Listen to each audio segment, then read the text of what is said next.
සාදු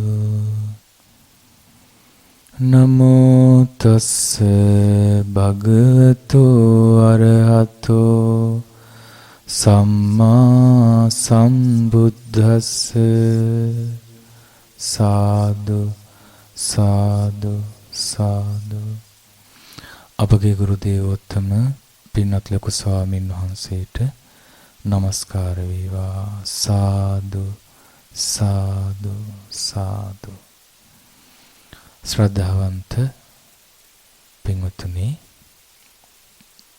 අද ධම්මංජුසාවෙන් ඔබට ලැබෙන සදහම් පඬුර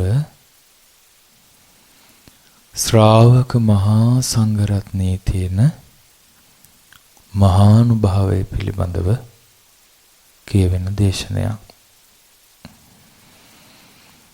ඒකේ ශ්‍රාවක සංඝරත්නය විතරක් නෙමේ, සම්මා සම්බුදුරජාණන් වහන්සේගේ තිබෙන මහා ආනුභාවයත් කියවෙනවා.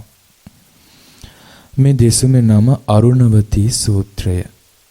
සංයුත්ත නිකායේ බ්‍රහ්ම සංයුත්තේ තියෙන්නේ. එනේ බ්‍රහ්මයෝ ගැන සම්බන්ධයි. ඒකයි බ්‍රහ්ම සංයුත්තේට මේ දෙසුම ඇතුළත් උනේ. මේක හැබැයි කලින් බුද්ධ ශාසනයක වෙච්ච සිදුවීමක් අපගේ භාග්‍යවතුන් වහන්සේ වදාළේ. ඒ දවස්වල භාග්‍යවතුන් වහන්සේ වැඩ සිටියේ දේවරම් වෙහෙරේ. මහණෙනි කියලා භික්ෂුන් වහන්සේලා ඇමතුවා. පින්වතුන් වහන්සේයි ඒ භික්ෂුන් වහන්සේ පිළිතුරු දුන්නා. භාග්‍යවතුන් වහන්සේ මේ වදාලා: භූතපොබ්බං භික්කවේ රාජා හෝසි අරුණවා නාම. මහණෙනි, මේක කලින් ඈත අතීතයේ සිද්ධ වෙච්ච දෙයක්. අරුණවා කියලා රජෙක් හිටියා. ඒ අරුණවා රජතුමා රඤ්ඤෝ කෝපන භික්ඛවේ අරුණවතෝ අරුණවතී නාම රාජධානිය හෝසි. අරුණවතී කියලා රාජධානියක් තිබ්බා අරුණවා රජතුමාට. ඒ අරුණවතී රාජධානිය ඇසුරු කරගෙන ඒ කාලේ සික්ඛී භගවා අරහං සම්මා සම්බුද්ධෝ උපනිස්සාය විහාසි. සික්ඛී නමෝ අරහත් භාග්‍යවත් අරහත් සම්මා සම්බුදුරජාණන් වහන්සේ වාසය කළා. සික්ඛී සම්මා සම්බුදුරජාණන් වහන්සේට අභිභූ සම්භවං නාම ශාවක යුගං අහෝසි අග්ගං බද්ද යුගං. අභිභූ සම්භව කියන නමින් අග්‍ර ශ්‍රාවකයන් වහන්සේලා දෙනමක් වැඩ හිටියා. අභිභූ ශ්‍රාවකයන් වහන්සේ කියන්නේ සික්ඛී බුදුරජාණන් වහන්සේගේ ප්‍රඥාවෙන් අග්‍ර වූ ශ්‍රාවකයන් වහන්සේ. අපේ සාරිපුත්ත මහරහතන් වහන්සේ වගේ. සම්භව මහරහතන් වහන්සේ තමයි එර්දි බලලාභී භික්ෂුන් අතර අග්‍ර ද්විතීය ශ්‍රාවක රත්නය. අපේ මුගලන් මහරහතන් වහන්සේ වගේ. එකල්හි සිකී භාග්‍යවත් වූ බුදුරජාණන් වහන්සේ අභිභූ භික්ෂුවට කතා කරලා කිව්වා, ආයාම බ්‍රාහ්මණේ එන්න.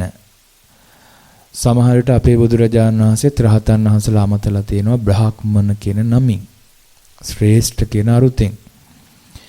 යේන අඤ්ඤතරෝ බ්‍රහ්ම ලෝකෝ තේනුපසංකමිස්සාම. අපි යමු එක්තරා බඹලොවකට. බලන්න බුදුරජාණන් වහන්සේලාගේ රහතන් වහන්සේලාගේ 이르දිය.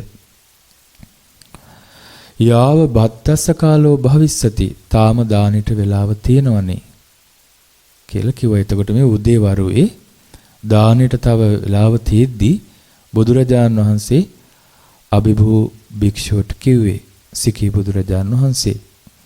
එසේ ස්වාමිනී කියලා අභිභූ භික්ෂුව සිකී බුදුරජාණන් වහන්සේට පිළිතුරු දුන්නා. එතකොට භාග්‍යවතුන් වහන්සේ සිකී බුදුරජාණන් වහන්සේ අභිභූ ශ්‍රාවකයන් වහන්සේ ක්ෂණයකින් අරුණවතී රාජධානියෙන් අතුරුදහන්ව බ්‍රහ්ම ලෝකේ පහළ වුණා. හරියට හැකුළු අතක් දිගහරින්නාසේ දික්කල හතක් හකුලන්නාසේ ක්ෂණයකින් ඔහොම කරද්දී පුංචි වෙලාවකින් ක්ෂණයකින් බුදුරජාණන් වහන්සේ රහතන් වහන්සේ බඹලව පහළ වුණා. දැන් අදත් තාක්ෂණයේ දියුණු වෙලා දානෙට කලින් කියලා කෑමට වෙලාව තියනවා කියලා ලොකු රවුමක් ගිහිල්ලා ඉන්න පුළුවන්. නමුත් මෙච්චර වේගයක් තාක්ෂණික දියුණුවෙන්වත් උපදවා ගන්න බැරි වුණා. හැබැයි තාක්ෂණය කොච්චර දියුණු වුණත් බ්‍රහ්ම ලෝකේ යන්න බෑ. මේ විදිහට.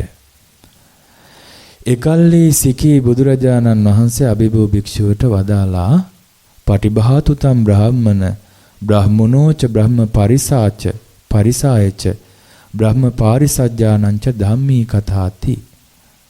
පින්වත් බ්‍රාහ්මණය මේ බ්‍රහ්මයාටත් බ්‍රහ්ම පිරිසටත් බ්‍රහ්ම අතවැසියන්ටත් දහම් කතාවක් කියන්නට ඔබට වැටහේවා කියලා භාග්‍යතුන් වහන්සේ වදාලා එසේ ස්වාමිනී කියලා අභිභූ භික්ෂුව දැන් ඒ පිරිසට බ්‍රහ්මයා ප්‍රධාන පිරිසට ඒ බ්‍රහ්ම ලෝකේ සෑම බ්‍රහ්ම ලෝකෙටම මහා බ්‍රහ්මෙක් ඉන්නවා.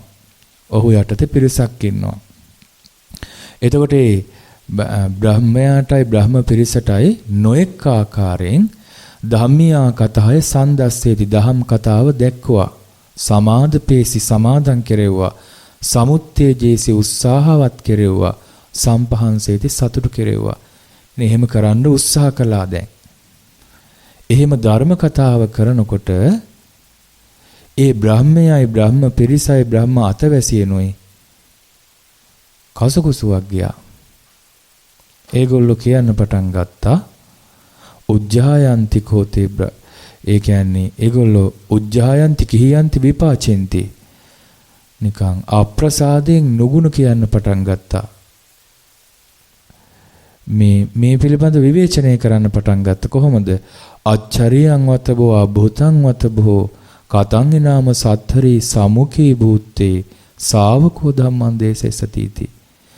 හරි බුදුමයක් නෙමේක. හරි වැඩක් නේ. ශාස්ත්‍රඥ වහන්සේ ඉස්සරහා වැඩ ඉන්නකොට මේ ශ්‍රාවකේ බණ කියනවනේ කියලා ඒකටයි මේගොල්ලන්ට අප්‍රසාදය ඇති වුණේ බ්‍රහ්ම පිරිසට. දැන් මේ බ්‍රහ්මයෝ අනාගාමී බ්‍රහ්මයෝ නෙමෙයි ඊට පහළ ලෝකවල. එතකොට ඒ බ්‍රහ්ම පිරිස ඒක විවේචනයට ගත්තා. සමහර විට මනුස්ස ලෝකේ පවා ඒ කාලේ තියෙන්නේ නැති බ්‍රාහ්මණ ගුරුවරු ඉදිරියේ ඉන්නකොට ශිෂ්‍යෝ වැඩි කරුණු නොකියන ගතියක්. නමුත් මේකට අප හැදුනා. එතකොට සිකී භාග්‍යතුන් වහන්සේ අභිභූ භික්ෂුවට කිව්වා බ්‍රාහ්මණය මේ බ්‍රහ්මයාත් බ්‍රහ්ම පිරිසත් බ්‍රහ්ම අතවැසියනොත් මේ විදිහට කියනවා ශාස්ත්‍රඥ වහන්සේ ඉස්සරහා කොහොමනම් ශ්‍රාවකෙක් බණ කියනවද කියලා. එහෙනම් පින්වත් බ්‍රාහ්මණය භීයෝසෝ මත්තාය බ්‍රහ්මානංච බ්‍රහ්ම පරිසංච බ්‍රහ්ම පාරිසජ්ජේච සංවේජේහිති බෝසෙන් මේ බ්‍රහ්මයවත් බ්‍රහ්ම පිරිසත් බ්‍රහ්ම අතවැසියනොත් සංවේගයටපත් කරවන්න කිව්වා. කොලන්ට සීය උපදින විදිහට. එසේ ස්වාමීනි කියලා අභිභූ භික්ෂුව 이르දි ප්‍රාතිහාර්ය පෙන්නමින් ධර්මය කියන්න පටන් ගත්ත. කොහොමද? දිස්සමානේන පිකායේන ධම්මං දේසේසි. මේ ශරීරය පේන්නත් ධර්මයේ කිව්ව. දැන් කලින් ශරීරය පේන්න තමයි බණ කේකේ හිටියේ. ඊට පස්සේ ශරීරය නොපෙනෙන්නත් බණ කිව්වා. ශරීරයේ පහළ කොටස පේනවා ඉහළ කොටස පේන්නේ ධර්මයේ කියනවා. ශරීරයේ ඉහළ කොටස පේනවා පහළ කොටස පේන්නේ. ওই විදිහට එර්ධි ප්‍රාතිහාර්ය නොඑක් විදිහට පෙන්නමින් ධර්ම දේශනා කළා. එතකොට මහණෙනි දැන් මේ අපේ ගෞතම බුදුරජාණන් වහන්සේ මේක භික්ෂු සංඝයාට දේශනා කරන්නේ සිකී බුද්ධ ශාසනය වුණ සිටුවීම. එතකොට මහණෙනි ඒ බ්‍රහ්මයයි බ්‍රහ්ම පිරිසයි බ්‍රහ්ම අතවැසියනොයි ඒගොල්ලෝ හරි පුදුමයටපත් වුණා. අච්චරියං වතබෝ අභූතං වතබෝ සමනස්ස මහිද්దికතා මහානුභාව තමේ ශ්‍රමණයාගේ මහානුභාව සම්පන්න බව මහ බලවත් බව භවත්නි අසිරියක් භවත්නි අద్භූතයක් කියමින් ඔවුන් නැවත ඒ ගැන කතා කරන්න පටන් ගත්තා. එතකොට අභිභූ භික්ෂුවට මතක් වුණා යමක්. සිකී බුදුරජාණන් වහන්සේගෙන් අහනවා, ස්වාමීනි භාග්‍යවතුන් වහන්සේ, මට මතකයි මම භික්ෂු සංඝයා ඉදිරියේදී මෙවැනි කතාවක් කිව්වා. ඒ තමයි පහෝමික්වාහං ආවුසෝ බ්‍රහ්ම ලෝකේ ඨිතෝ සහස්සී ලෝක ධාතුන් සරේඤ්ඤ විඤ්ඤාපේතුන් ති. ආයුෂ්මත්වරුනි, මට පුළුවනි, මට දක්ෂතාවයක් තියෙනවා බ්‍රහ්ම ලෝකේ ඉඳලා සහස්සී ලෝක ධාතුවට ඇහෙන්න මාගේ ස්වරය දන්වන්න, සලස්වන්න. සරේන විඤ්ඤාපේය. ස්වරය දැනුවත් කරන්නේ කියන්නේ හඬ අස්සවන්න පුළුවන්කම තියෙනවා. ඒ තරම් 이르දිමත්. මට එහෙම කියපු කතාවක් මතක තියෙන. එතකොටම භාග්‍යතුන් වහන්සේ වදාලා, ඒතස්ස බ්‍රාහ්මණ කාලෝ ඒතස්ස බ්‍රාහ්මණ කාලෝ. බ්‍රාහ්මණේ මේට කාලයයි. මේට කාලයයි කියලා බුදුරජාණන් වහන්සේකට සතුට පළ කළා, අනුමත කළා. ඔබ බ්‍රාහ්මණේ මේ බ්‍රහ්ම ලෝකේ ඉඳලා සහස්සී ලෝක ධාතුවටම ඇහෙන්න කතා කරන්න කිව්වා. බලන්න, සාමාන්‍ය අද අපි සෞරග්‍රහ මණ්ඩලය ගැන කතා කරනවා, මන්දාකිණි ගැන කතා කරනවා. නමුත් මේ සහස්සී ලෝක ධාතුවක වපසරියක් පිළිබඳව තවත් දේශනාවල තියෙනනේ දිසහස්සී මජ්ක්‍ධිමා ලෝක ධාතුව. මේකට කියන්නේ අපි ඉන්න ලෝක ධාතුවට කියනවා එක සක්වලක් කියලා. එතකොට මේ ලෝක ධාතුව වගේ 1000කට කියනවා සහස්සී ලෝක ධාතුව, සහස්සී චූලනිකා ලෝක ධාතුව. ඒ සහස්සී චූලනිකා ලෝක ධාතුව වගේ 1000ක් එකතු වුණාම කියනවා දිසහස්සී මජ්ක්‍ධිමා ලෝක ධාතුව කියලා. දිසහස්සී මජ්ක්‍ධිමා ලෝක ධාතුව වගේ 1000ක් එකතු වුණාම කියනවා තිසහස්සී මහා සහස්සී ලෝක ධාතුව කියලා. ඔක තව දේශනාවක තියෙනවා. එතකොට මේ විස්තර අහලකටවත් දෙන්න තාම බැරි වුණානේ. නමුත් මේ අපේ බුදුරජාණන් වහන්සේ කාලේ නෙමෙයි, සිකී සම්මා සම්බුදුරජාණන් වහන්සේගේ කාලෙත් ලෝකයේ පිළිබඳ අප්‍රමාණ ඥානයකින් බුදුවරු වැඩ හිටියා. රහතන් වහන්සේලා වැඩ හිටියා. දැන් අපි හිතන්නේ මේ කවදාවත් නොවූ විරු මහා ආසිරිමත් යුගයක් පහළ වෙලා වගේනේ අපිට හිතෙන්නේ. නමුත් මේ දේශනා කියවදී තේරෙනවා අපි තාම මොනතරම් දුප්පත්ද දැනුමින් කියලා මේ වර්තමාන මිනිසු. ඊට පස්සේ භාග්‍යවතුන් වහන්සේ එහෙම වදාලට පස්සේ අභිභූ කියන මහරහතන් වහන්සේ සමාධියට සමවැදිලා ඒ ලෝකවලට දහම් ගාථා දෙකක් වදාලා. ඒක අටුවාව විස්තර කරන කොහොමද ඒ ලෝකවලට අවධානය දිනාගත්තේ කියලා. ලෝකේ ඒ සහස්සී ලෝක ධාතුව තුළ යම්තාක් අන්ධකාර තැන් තියෙනවද, ඒ අන්ධකාර තැන් වලට ඕදාත කසිනේට සමවැදී ආලෝකය සිරුරෙන් නිකුත් කළා කියලා. එතකොට ඒ තැන් වල අන්ධකාරයේ තිබ්බ අන්ධකාරයේ සිටින සත්වයන් ඒ ආලෝකයේ එන දිශාව පිළිබඳව අවධානය යොමු කළා. ඊට පස්සේ නීල කසිනේට සමවැදිලා ආලෝකමත් තැන් අඳුරු කළා කියනවා. එතකොට මේ මොකද්ද අන්ධකාරය කියලා බලද්දී නැවත ආලෝකය ඇති වෙන්න සැලැස්සුවා. එතකොට ඔවුන් ආලෝකයේ දෙසට හැරුණා. ඔන්න සියලු ලෝක සත්‍යයගේ අවධානය ඒ දෙසට ගත්තට පස්සේ අභිභූ මහා ශ්‍රාවකයන් වහන්සේ වදාලා ආරභත නික්ඛමත යුඤ්ජත බුද්ධ ශාසනේ දුනාත මච්චුනෝ සේනං නලාගාරං කුංජරෝ. වීරිය ආරම්භ කරන්න, ආරභත ආරම්භ කරව, නික්මෙව් කෙලෙස් වලින් නික්මෙව් නික්ඛමත යුඤ්ජත බුද්ධ ශාසනේ බුදු සසුනේ යෙදෙන්න. දුනාත මච්චුනෝ සේනං මාර සේනාව පිඹහරින්න. නලාගාරං කුංජරෝ හරියට මහා ඇතෙක් ලපටි බටදඬු වලින් කරපු ගෙයක් සුණු කරනවා වගේ, සුණු විසුණු කරනවා වගේ මාර සෙනඟ පිඹහරින්න. යෝ ීමස්මින් ධම්ම විනේ අප්පමත්තෝ විහෙස්සති. යමෙක් මේ ධර්ම විනය තුල බුදු සසුන තුල අප්‍රමාදීව වීර්ය කරනවද, අප්‍රමාදීව වාසය කරනවද, පහාය ජාති සංසාරං දුක්ඛසන්තං කරිස්සති इति. ඔහු මේ ඉපදෙන සසර ගමන ප්‍රහාණය කොට දුක කෙලවර කරන්නේය කියලා මේ ගාථා දෙකේ තේරුම. ওই ගාථාව අපේ බුදුරජාණන් වහන්සේත් විවිධ අවස්ථාවලදී දේශනා කරලා තියෙනවා. එතකොට මේ ගාථා දෙක දේශනා කරාට පස්සේ සිකී භාග්‍යතුන් වහන්සේ අභිභූ මහා ශ්‍රාවකයන් වහන්සේ ওই විදියට බ්‍රහ්ම පිරිසව සංවේගයට පත් කරවලා මේ මහා බ්‍රහ්මයා සහිත ඊට පස්සේ ක්ෂණයකින් මනුස්ස ලෝකේ අරුණවතී රාජධානී පහළ වුණා.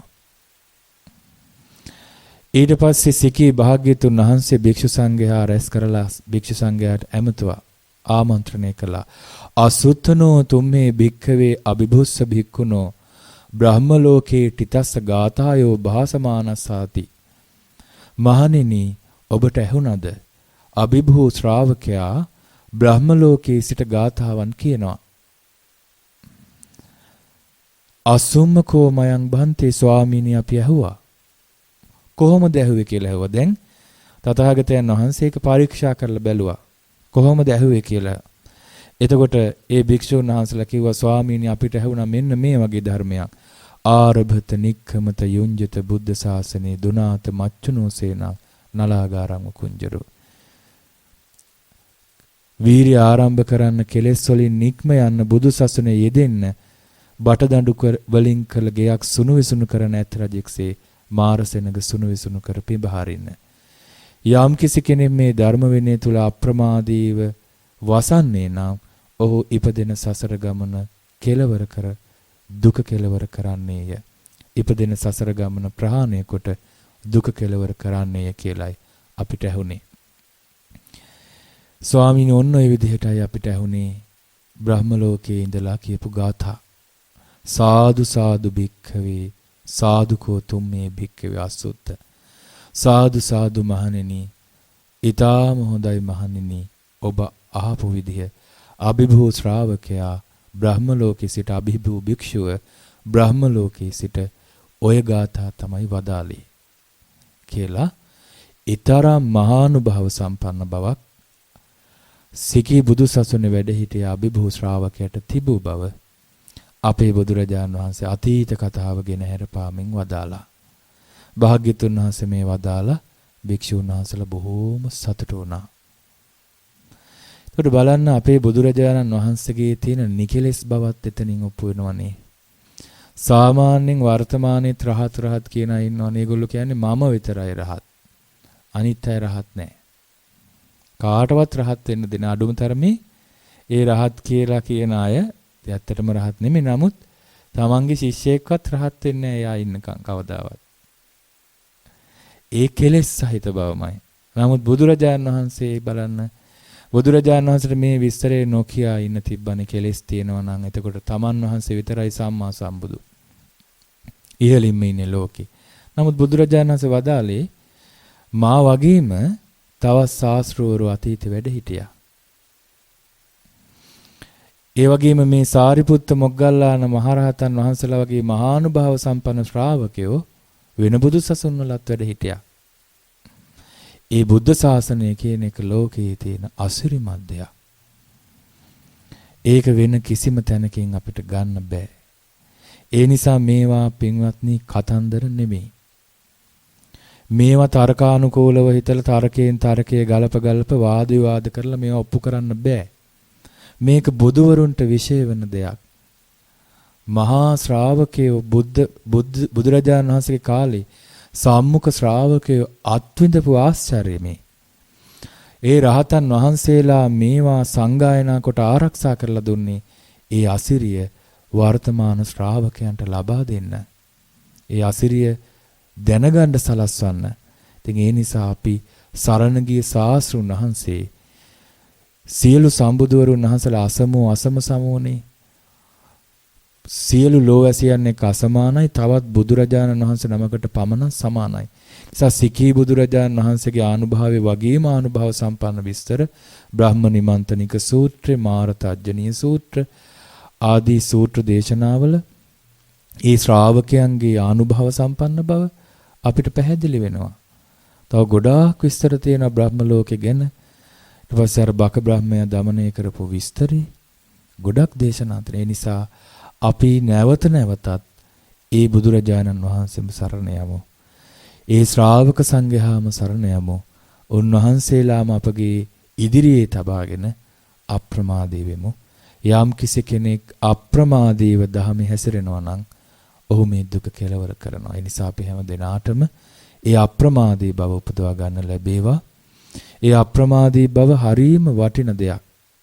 අපි කලින් දවස්වලත් ඒ ගැන පැහැදිලි කළා. ඒ නිසා ඒ නොපමා බව ජීවිතය තුල උපදවා ගන්න හැම දිනාටම වාසනාව ලැබේවා. සාදු සාදු සාදු. අපි පුණ්‍යානුමෝදනාව සිදු කරමු. අද දවසේදීත් අපි වෙනද වගේම සවස තෙරුවන් වන්දනා කරලා පිරිස් සජ්ජායනා කරලා සම්බුද්ධ පූජාවන් පවත්වලා අරහන්ත පූජාවන් පවත්වලා මේ සිත වඩලා ධර්ම ශ්‍රවණය කරලා රැස් කරගත්ත සීල පුණ්‍ය ධර්මයනුත් අද දවස පුරාවට බුද්ධෝපස්ථාන සංඝෝපස්ථාන ආදී වශයෙන් සීලමය භාවනාමය ආදී වශයෙන් නොඑක ආකාරයෙන් රැස් කරගත් සීල පුණ්‍ය ධර්මයනුත් පින් කැමති සියලු දෙවියෝ අනුමෝදන් වෙත්වා. ගටිකාර බ්‍රහ්මරාජයා ප්‍රදාන සියලු බ්‍රහ්මයෝ සක්දෙවුන් සතරවරන් දෙව්රජ දරුවන් ප්‍රධාන ආලවක දෙවියන් සීරිස්සක දෙවියන් ප්‍රධාන දෙව් පිරිස සදෙව්ලොව වාසී සියලු දෙවියෝ මේ පින් අනුමෝදන් වෙත්වා. අපගේ ඉෂ්ට දේවතාවරු මේ පින් අනුමෝදන් වෙත්වා. මේ ප්‍රදේශවලට අධිග්‍රහිත සියලු දෙවියෝ මේ පින් අනුමෝදන් වෙත්වා. සැපයටපත් වෙත්වා. දෙවියෝ අමා මහ නිවනින් සැනසීම ලබත්වා. සාදු සාදු සාදු. ඒ වගේම ඔබ අප හැම දෙනා නමින් මෙලවත් මේ ජීවිතෙත් අනන්ත සසරෙත් මිය පරලොවගේ සියලු ඥාති වර්ගයා මේ පින් අනුමෝදන්ව පරලොව වශයෙන් සුවපත් වෙත්වා සපවත් වෙත්වා. සාදු සාදු සාදු. අපට මේ ධම්මග ඊතා කරුණාවෙන් පෙන්වවදාල ගුරු දේවෝත්තම පින්වත් ලොකු ස්වාමින් වහන්සේට මේ පින් අනුමෝදන් වෙත්වා. අපගේ මහානායක ස්වාමින් වහන්සේට මේ පින් අනුමෝදන් වෙත්වා. මහා මෙවුනාව භාවනා සපවාසී මහා සංඝරත්නයට මේ පින් අනුමෝදන් වෙත්වා. ලෝකවාසී ගරුතර මහා සංඝරත්නයට මේ පින් අනුමෝදන් වෙත්වා. නිදුක් නිරෝගී සුවපත් භාවයේ දීර්ඝායුෂ සැලසෙත්වා. උතුම් චතුරාර්ය සත්‍ය අවබෝධයට මේ පින් උපකාර වෙත්වා. සාදු සාදු සාදු. රැස් කරගන්ට යෙදුණු සියලුම පුණ්‍ය ධර්මයන් අද සවස තෙරුවන් වන්දනාව හා මේ ධර්ම වැඩසටහන සහ සම්බන්ධ වුණ සියලු පින්වතුන්ට මේ පින් අනුමෝදන් වෙත්වා. ඒ හැම දෙනාගේම පවුල්වල ගුරුවර දෙමාපිය ඥාති හිතවතුන්ට මේ පින් අනුමෝදන් වෙත්වා. අද දවසේ මහමෙවුනා භාවනා සුපේ සිව්පසෙන් උපස්ථාන කරපු ආරාම පූජාව සිදු කරපු සියලු සදහැවතුන්ට මේ පින් අනුමෝදන් වෙත්වා. ඒ වගේම මේ මහමෙවුනා වසපු ආරම්භයේ පටන් මේ මොහොත දක්වාම නොඑක ආකාරයේ මූලිකත්වයෙන් කටයුතු කළ සියලු දෙනාටම උදව් උපකාර කරපු සියලු දෙනාටම මේ පුණ්‍යානුභාවයෙන් නිදුක් නිරෝගී සුවපත් භාවයේ සැලසේව අප සෑම දෙනාටත් අපගේ දෙමාපිය ඥාති හිතවතුන් හැමටත් මේ පුණ්‍යානුභාවයෙන් නිරෝගී සම්පත් ලැබේවා. දීර්ඝායුෂ ලැබේවා. හැම දිනාටම සීක බල දියුණු කරගෙන උතුම් චතුරාර්ය සත්‍ය සූසිය අවබෝධ කරගන්න හේතු ආසනා වෙත්වා. සාදු සාදු සාදු. කායේන වාචා චිත්තේන පමාදේන මයා කතං අච්චයං කමමේ බන්තේ භූරි පඤ්ඤ තථාගත අච්චයං කමමේ ධම්ම සම්දිට්ඨික කාලික අච්චයං කමමේ සංඝ පුඤ්ඤක්ඛිතං අනුත්තර. සාදු සාදු සාදු. හැම දිනාටම ආශිර්වාද කරනවා. අභිවාදන සීලිස නිච්ඡං වද්ධාපචායිනෝ චත්තාරෝ ධම්මා වඩ්ඩಂತಿ ආයුවන්නෝ සුඛං බලං ආයුරාරෝග්‍ය සම්පatti සග්ග සම්පatti මේවච අතෝ නිබ්බාන සම්පatti ඉමිනාතේ සමිජ්ජතු. සුපත්තිත. වේවා. හැම දිනම ගුරු දේවයන් වහන්සේටත් මහා සංඝයාටත් වන්දනා කරන්න කියන්න. ඕකාස වන්දාමි බන්ති. මයා කතං පුඤ්ඤං සාමිනානුමෝදිතබ්බං. සාමිනා කතං පුඤ්ඤං මයිහං දාතබ්බං. සාදු සාදු අනුමෝදාමි. ඕකාස ద్వාරත්තේන කතං සබ්බං අච්චයං khamatamේ බහන්ති. ඕකාස khamaami බහන්ති. ဒုတိယံ පි ඕකාස khamaami බහන්ති. තතියං පි ඕකාස khamaami බහන්ති. සුපත්තිත්වා සුපත්තිත හැම දිනාටම තෙරුවන් සරණයි. නමෝ බුද්ධාය.